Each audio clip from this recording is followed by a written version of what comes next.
నమస్తే, welcome to our channel. నేను మీ అనిల్. మనం ఆ మధ్యకాలంలో చాలా చూసినాం. భార్యల్ని భర్తలు చంపడం, భర్తల్ని భార్యలు చంపడం, ప్రియుడి కోసం భర్తని కడతెర్చడం, లేదంటే ప్రియురాలి కోసం కన్న తండ్రి ఆ కూతుర్లని చంపడం, కన్న తల్లి కసాయిగా మారి ప్రియుడి కోసం కన్న బిడ్డలకి విషమిచ్చి చంపడం. ఆ మధ్యకాలంలో మనం చాలా చూసినాం. సో కొంచెం గ్యాప్ వచ్చింది, అంతే, కొంచెమే గ్యాప్ వచ్చింది. అబ్బాయిగా అందరూ ఊపిరి పీల్చుకున్నారు. ఈ మధ్యకాలంలో మొత్తం సెట్ అయిపోయిందిరా. లేదంటే పొద్దున్న లేస్తే ఏ వార్త వినాలో, మళ్ళీ ఏ భార్య ఏ భర్తను చంపిందో, లేకపోతే ఏ భర్త భార్యని చంపిండో, లేదంటే ఏ లవర్ని చంపిండో, ఏ వార్తలు వింటామో అని చెప్పేసి అనుకునే వాళ్ళం. ఆ మధ్యకాలంలో ఈ బాధ తప్పిందిరా అని చెప్పేసి అనుకున్న టైంలో జస్ట్ టైం గ్యాప్, అంతే. టైమింగ్లో ఎలాంటి మార్పు ఉండదన్నట్టుగా ఈరోజు వైజాగ్లో అదే ఘటన జరిగింది. ప్రియురాలిని ఇంటికి రమ్మని పిలిచి ప్రియుడు ఇందులో కనిపిస్తున్నాడు చూసినా, ఏ అమాయకం లెక్క చూసినా, నేను శుద్ధ పూసని, నేను అమాయకుడిని, నాకేం తెలియదు అన్నట్టుగా అమాయకులాగా కూర్చున్నటువంటి ఈ వ్యక్తే ప్రధాన నిందితుడు. హత్య చేసిండు ఓ మహిళని. ఈ మహిళను ఈరోజు నిన్న రాత్రి సమయంలో హతమార్చిండు. అది కూడా అత్యంత క్రూరంగా, అత్యంత దారుణంగా, అత్యంత పాశవికంగా. అంటే పగోళ్ళను చంపితే మనం ఎంత కసిగా ఉంటే కొన్ని చూస్తాం కదా, పగవాళ్ళను శత్రువులను మనం కొన్ని చూస్తాం ఘటనలు. ఆ విధంగా ఎలా చంపుతారో ప్రియురాలనే అంత పాశవికంగా హతమార్చిండు ఈ రవీంద్ర అనేటువంటి వ్యక్తి. సో ఏం జరిగింది ఈ మ్యాటర్లో అని చెప్పేసి ఒకసారి మనం మాట్లాడుకుందాం. విజయవాడ రాజ్యంకు చెందినటువంటి రవీంద్ర అయిన పేరు. ఇతని వయసు 35 సంవత్సరాలు. ఇతను వైజాగ్లో నేవీలో టెక్నీషియన్గా పనిచేస్తూ ఉన్నాడు. మంచి జాబు. మనము ఒక సినిమా థియేటర్ విన్న తర్వాత థియేటర్లో సినిమా పడితే ఒక యాడ్ వస్తుంది, మంచి భర్త, 2 రత్నాలు లాంటి పిల్లలు, కానీ పొగాకు నా జీవితాన్ని నాశనం చేసింది అన్నట్టుగా సేమ్ ఇక్కడ కూడా రవీంద్రకు ఒక మంచి భార్య, ప్రస్తుతం ఆ భార్య కూడా కడుపుతూ ఉంది. ఒక రత్నం లాంటి ఒక కొడుకో బిడ్డను పుట్టబోతున్నాడు. మంచి జీవితం. ఆ జీవితాన్ని ఈ వివాహేతర సంబంధం చిన్న భిన్నం చేసింది ఆ జీవితాన్ని అని చెప్పి మనం మాట్లాడుకోవాలి.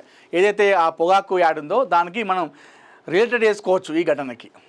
మంచి జీవితం, మంచి జీతం కూడా. నేవీలో టెక్నీషియన్గా పనిచేస్తూ ఉన్నాడు, లక్షలో జీతం. సో ఈ రవీంద్ర అనేటువంటి వ్యక్తి గాజువాకలో ఎల్వి నగర్లో ఒక అపార్ట్మెంట్లో నివాసం ఉంటున్నాడు, తన భార్య ఉన్ను ఇద్దరు కలిసి. అయితే తన భార్య ప్రస్తుతం తన భార్య కడుపుతో ఉంది. సో గర్భవతి. సో పుట్టింటికి వెళ్ళిపోయిన తర్వాత ఈమె వచ్చేసి మౌనిక, ఈమె పేరు. ఈమె వివాహిత. గతంలో ఎప్పటి నుండే వీళ్ళిద్దరి మధ్యలో వివాహేతర సంబంధం అనేది జరుగుతూ ఉంది. అంటే వీళ్ళ భార్యకు తెలియకుండా రవీంద్ర ఈమెతో సంబంధం పెట్టుకున్నాడు.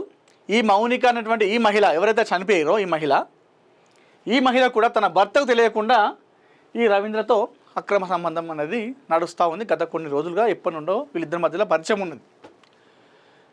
అయితే వీళ్ళ భార్య పుట్టింటికి వెళ్ళిపోయింది, గర్భవతి కాబట్టి. వెళ్ళిపోయిన తర్వాత యాజ్ యూజువల్ ఎప్పుడైతే వెళ్ళిపోయిన తర్వాత ఇంటికి పిలిపించుకుంటారు కదా, అదే తరహాలో నిన్న రాత్రి రమ్మని చెప్పినట్టు ఫోన్ చేసి మౌనికకి, నువ్వు మా ఇంటికి రా అని చెప్పేసి రమ్మని చెప్పినట్ట. వచ్చిన తర్వాత ఇద్దరి మధ్యలో మాట పెరిగిందంట, గొడవ జరిగిందంట. సో అది నాకు తెలిసి మాట పెరిగి గొడవ వల్ల జరిగినటువంటి హత్యత కాదు. ఎందుకంటే ఈ రవీంద్ర అనేటువంటి వ్యక్తి అంతకుముందే ఆన్లైన్లో ఒక కత్తి మర్డర్ చేసిన తర్వాత మనం క్లీన్ చేస్తాం కదా, ఆ క్లీనింగ్కి సంబంధించినటువంటి వస్తువులన్నీ కూడా ఆర్డర్ పెట్టుకున్నట్టు. అంటే ఇది పక్కా ప్లాన్ చేసుకున్నాడు ముందే. నిన్న జరిగినటువంటి ఘటన అయితే కాదు, నిన్న జరిగిన గొడవ వల్ల అయితే హత్య అయితే కాదు. ఇది గతంలో ఎప్పటి నుండే ఒక జరుగుతూ ఉంది ఇద్దరి మధ్యలో ఒక రచ్చ అనేది. సో ముందే మనోడు ఒక కత్తి మర్డర్ చేసిన తర్వాత క్లీనింగ్ చేయడానికి ఉన్నటువంటి పరికరాలన్నీ కూడా ఆన్లైన్లో ఆర్డర్ పెట్టుకున్నాడు. ఇక నిన్న దానికి మనకు గొడవ అని చెప్పేసి ఒకటి వస్తూ ఉంది. కానీ రాత్రి గొడవ జరిగి మాట జరిగి ఏం చేసిండు మనోడు, ఆమెను ఫస్ట్ గొంతు నిలిమి చంపేసిందని చెప్పేసి అంటున్నారు. చంపిన తర్వాత కత్తితో ఈ మహిళను తన ప్రియురాలనే ఇంటికి రమ్మని పిలిపించుకొని కత్తితో అత్యంత పాశవికంగా, అత్యంత కిరాతకంగా, ఒక సైకోలాగా వ్యవహరిస్తూ ఇష్టానుసారంగా బాడీ పైన కత్తితో పొడిచిందట. ఏ విధంగా పొడిచిందంటే, సరే మామూలుగానే ఫస్ట్ చంపేసిందంట. గొంతు నిలిమి చంపినా చనిపోతారు. దాని తర్వాత మరి కత్తితో పడవలసిన అవసరం ఏమొచ్చిందో మరి ఈ రవీంద్ర అనేటువంటి ఈ ప్రబుద్ధుడికి. కత్తితో ఎట్లా పొడిచిందంటే, ఒక సైకోలాగా ప్రవర్తించిందంట. తల కడిగేసిందంట, తర్వాత 2 కాళ్ళు 2 చేతులు మొండం వేరే వేసిందంట, నడుము భాగాలు కడిగేసిందంట. మొత్తం ఒక 5 భాగాలుగా బాడీని విభజించి అందులో కొన్ని పార్ట్స్ ఏమో తీసుకుపోయి ఫ్రిడ్జ్లో పెట్టిందంట. ఇంకా కొన్ని ఏమో ఒక తాడులో వేసి దానికి మంచిగా అది పెట్టి ఆ ఇంట్లో ఒక మూలకు పెట్టిందట. ఇప్పటికీ ఆ తల, మౌనిక తల ఎక్కడుందనేది ఇంకా పోలీసులు వెతుకులాటలో ఉన్నారు. తన తల ఇంకా దొరకలేట. మరి తల ఎక్కడుందో, తల ఎక్కడ దాచిపెట్టిందో, తల దాచాల్సిన అవసరం ఏమొచ్చిందో. ఇప్పుడు మిగతా అన్నీ ఫ్రిడ్జ్లో దాచిపెట్టుకొని తల అనేది మరి ఏడ దాచుకున్నాడు. ఇది జరిగింది నిన్న రాత్రి వైజాగ్లో. ఒక్కసారిగా వైజాగ్లో ఉన్నటువంటి ప్రజలందరూ కూడా మా ఏరియాలో ఇంత దారుణమైనటువంటి హత్య జరిగిందా, ఇలాంటి ఘటన జరిగిందా అని చెప్పేసి ఒక్కసారిగా షాక్ గురయ్యారు. ఈ అపార్ట్మెంట్ వాసులు అయితే మరి వీడికి ఇంత పెద్ద పని చేసిండా, వీడు శుద్ధపూస అనుకున్నాం, అమాయకుడు అనుకున్నాం, అసలు ఎవరు ముఖం కూడా తలకాయ ఎత్తి కూడా చూడడు, వచ్చేటప్పుడు పోయేటప్పుడు మంచిగా ఉంటాడు, వీడు చంపిండా అని చెప్పేసి ఒక్కసారిగా షాక్ గురయ్యారట ఆ ఎల్వి నగర్లో ఉన్నటువంటి ఆ అపార్ట్మెంట్ వాసులందరూ కూడా. ఇది ఈ మధ్య కాలంలో గ్యాప్ వచ్చింది ఇట్లాంటి ఘటనలు జరగడం. అప్పట్లో మనం చూసినాం, భార్యనే చంపి ముక్కలు చేసి కుక్కర్లో పెట్టడం, ఫ్రిడ్జ్లో పెట్టడం చూసినాం కదా. ఇది చాలా గ్యాప్ తర్వాత మళ్ళీ అలాంటి ఘటన జరిగింది. ఇప్పుడు ఈ మౌనికని అయ్యో పాపం ఇంత దారుణంగా చంపిండా అనేటువంటి ఒక బాధ కూడా రావడం లేదు. ఎందుకంటే సరే హత్య చేయడం తప్పు, పాపమే, అది చంపడం పాపం.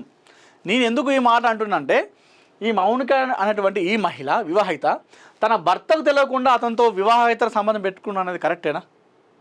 ఇంతవరకు ఇది కరెక్ట్ చెప్పండి మీరు.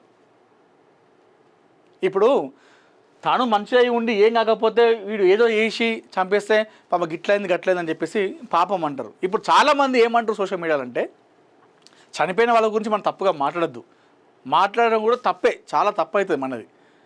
కాకపోతే ఇప్పుడు సోషల్ మీడియాలో ఏమంటారు అంటే, తన భర్తకు తెలియకుండా ఈ విధంగా ఇంకొక ఇతరు సంబంధం పెట్టుకున్నప్పుడు ఇలాంటి ఘటనలు జరుగుతాయి అన్నట్టుగా చాలామంది సోషల్ మీడియాలో పోస్టులు చేస్తున్నారు, సోషల్ మీడియాలో షేర్లు చేస్తూ ఉన్నారు ఈమె ఫోటోతోని.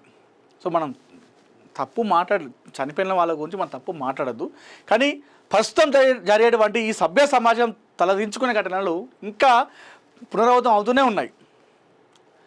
చాలామంది పరువు కోల్పోతున్నారు, జీవితాన్ని నాశనం చేసుకుంటున్నారు, జైలు పాలవుతున్నారు, కుటుంబాలు రోడ్డు మీద పడుతున్నాయి అని తెలిసినప్పుడు కూడా ఇలాంటి ఘటనలు ఎందుకు చేస్తున్నారు అనేది ఇంకా అర్థమవుతలేదు.